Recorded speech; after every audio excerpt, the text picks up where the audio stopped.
How to improve your decision-making skills. Managerial decision-making process. Just as people are different, so are their styles of decision-making. Each person is a result of all of the decisions made in their life to date. Recognizing this, here are some tips to show you how to improve your decision-making batting average. Do not make decisions that are not yours to make.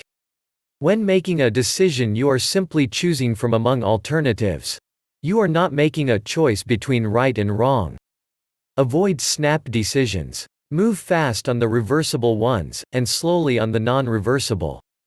Choosing the right alternative at the wrong time is not any better than the wrong alternative at the right time, so make the decision while you still have time. Do your decision-making on paper.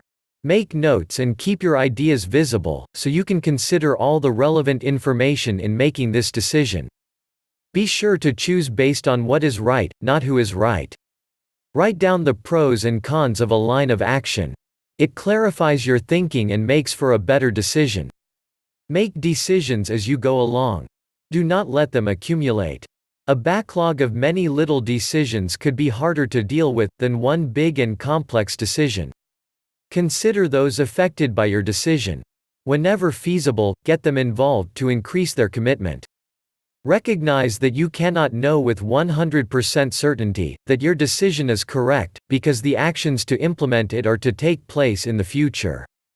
So make it and don't worry about it. Use the OAR approach in decision-making. Look at O objectives you are seeking to attain. A, the alternatives you sense are available to you. And R, the risk of the alternative you are considering. It has been said that a decision should always be made at the lowest possible level, and as close to the scene of action as possible.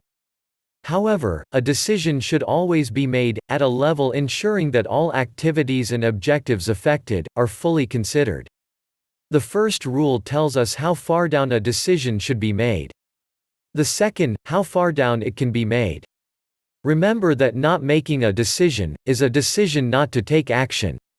To be effective, a manager must have the luxury of having the right to be wrong. Trust yourself to make a decision, and then to be able to field the consequences appropriately. Don't waste your time making decisions that do not have to be made. Determine alternative courses of action before gathering data. Before implementing what appears to be the best choice, assess the risk by asking, what can I think of that might go wrong with this alternative? Many decisions you make are unimportant, about 80% of them. Establish operating limits, and let your secretary, or others make them for you.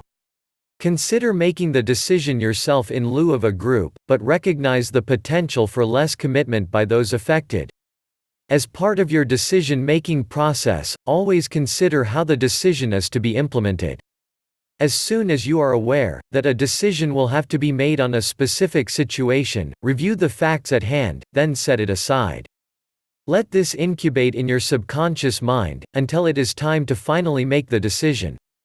Once the decision has been made, don't look back. Be aware of how it is currently affecting you, and focus on your next move. Never regret a decision. It was the right thing to do at the time. Now focus on what is right at this time. Mentally rehearse implementation of your choice, and reflect in your imagination what outcomes will result. Brainstorming alternative solutions with your staff or others will gain fresh ideas and commitment. Discontinue prolonged deliberation about your decision. Make it and carry it through. Once you have made the decision, and have started what you are going to do, put the what-ifs aside, and do it with commitment. Thank you for watching. Please like this video,